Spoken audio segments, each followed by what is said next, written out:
Rotterdam sebelumnya merupakan peninggalan kerajaan Goatallo yang bernama Benteng Jumpandang atau Benteng Ujung Pandang.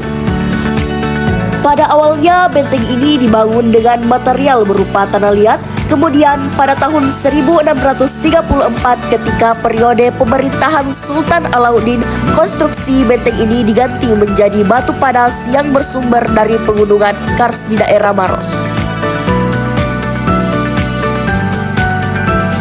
Benteng Ujung Pandang mengalami kerusakan fatal akibat serbuan VOC di bawah pimpinan Cornelis J. Spilman antara tahun 1655 sampai 1669. Kala itu kerajaan Goatallo yang diperintah oleh Sultan Hasanuddin terpaksa menyerahkan benteng Ujung Pandang kepada Belanda. Penyerahan ini adalah bagian dari perjanjian Bongaya yang terpaksa ditandatangani Sultan Hasanuddin setelah kalah dalam Perang Makassar. Setelah jatuh ke tangan Belanda, benteng Ujung Pandang kemudian diganti namanya menjadi Benteng Fort Rotterdam sesuai nama kelahiran Spilman. Spilman kemudian membangun kembali benteng yang sebagian bangunannya telah hancur dengan gaya arsitektur Belanda. Sejak saat itu, Benteng Fort Rotterdam menjadi pusat kekuasaan kolonial Belanda di Sulawesi.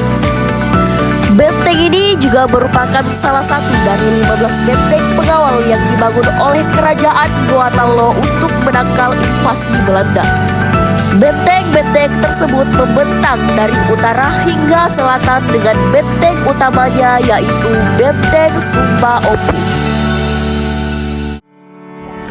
Nah, akan tetapi kini hanya Benteng Fort Rotterdam yang kondisinya relatif utuh karena benteng-benteng lainnya telah dihancurkan oleh Belanda.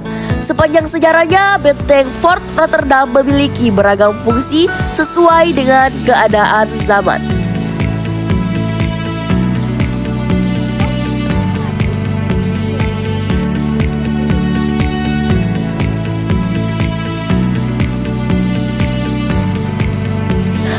Sejak jatuh ke tangan Belanda hingga tahun 1930-an, benteng ini difungsikan sebagai markas komando pertahanan, kantor pusat perdagangan, kediaman pejabat tinggi, dan pusat pemerintah. Salah satu peristiwa bersejarah penting yang terjadi di Benteng Rotterdam adalah digunakan sebagai tempat untuk menawan Pangeran Diponegoro sejak tahun 1833 hingga wafatnya pada 8 Januari tahun 1855. Di tempat inilah Pangeran Diponegoro menyusun catatan tentang budaya Jawa, misalnya wayang, mitor, sejarah, dan ilmu pengetahuan. Ketika masa pendudukan Jepang pada tahun 1942 sampai 1945, benteng ini digunakan sebagai pusat penelitian ilmu pengetahuan dan bahasa. Pada tahun 1945 sampai 1949, Benteng Fort Rotterdam kembali beralih fungsi menjadi pusat kegiatan pertahanan Belanda dalam menghadapi pejuang-pejuang Indonesia.